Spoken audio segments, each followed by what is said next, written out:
संसद का मानसून सत्र शुरू हो गया है और पहले 3 दिनों तक संसद के दोनों सदनों में विपक्ष ने हंगामा करके अपने इरादे जग जाहिर कर दिए हैं। जरूरी सामान पर लगाई गई जीएसटी के विरोध में विपक्ष का हंगामा जायज भी है। हालांकि विपक्ष की जिम्मेदारी भी बनती है कि वो अपना विरोध दर्ज कराए और सरकार पर दबाव बनाने की कोशिश करे, लेकिन सिर्फ हंगामा खड़ा करना ही विपक्ष का मकसद नहीं होना चाहिए। संसद सत्र न सिर्फ हर दिन बल्कि हर लम्हा बेशकीमती होता है, जो बेकार के बवाल में जाया नहीं होना चाहिए।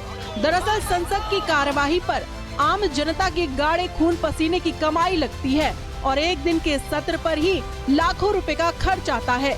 इसलिए ये पैसा और समय बचाना होगा, तभी संसद सत्र की सार्थकता सिद्ध होगी। नहीं तो बवाल खड़ा करना और हंगामा करने से किसी को कुछ हासिल नहीं होगा और आम जनता भी खुद को ठगा हुआ महसूस करेगी। बता दें कि हंगामे में कितना नुकसान। 1 घंटे की सुनवाई के लिए संसद में 1.5 करोड़ रुपए खर्च होते हैं। संसद की कार्यवाही का 1 मिनट का खर्च 2.5 लाख रुपए बैठता है। इसमें सांसदों के वेतन, भत्ते, आवास और सुविधाएं भी शामिल हैं। सचिवालय का खर्च, कर्मचारियों का वेतन भी इस खर्चे में जोड़ा जाता है। हर साल हंगामे के कारण कई जरूरी मुद्दों पर चर्चा नहीं हो पाती है। अगर एक दिन कार्यवाही नहीं हुई तो करीब 18 करोड़ रुपए बर्बाद होंगे।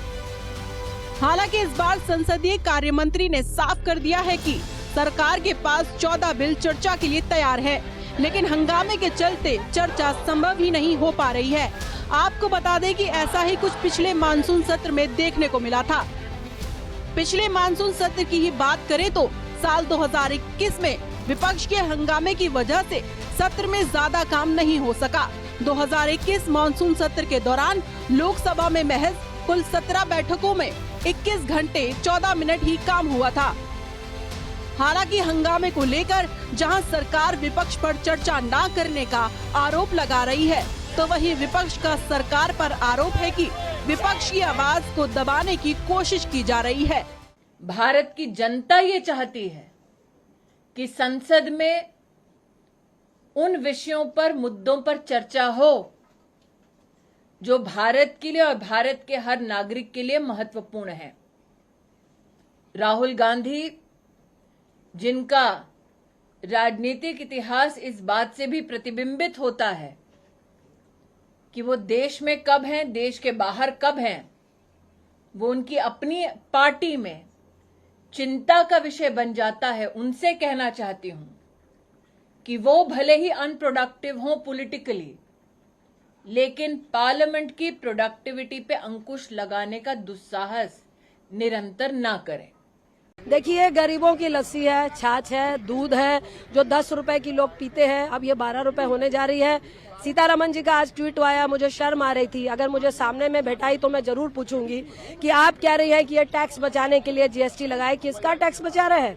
गरीब 10 रुपए की लस्सी पिएगा तो उस पर टैक्स बचा रहे हैं। करोड़ों लाखों रुपए का घोटाला एनपीए का हुआ, वो कहाँ गया?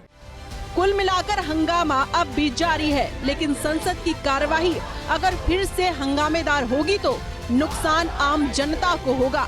दरअसल विपक्ष और सरकार को दोनों को तालमेल बनाने की जरूरत है, जिससे कि संसद की कार्यवाही सही तरीके से चल सके और महत्वपूर्ण मुद्दों पे चर्चा की जा सके।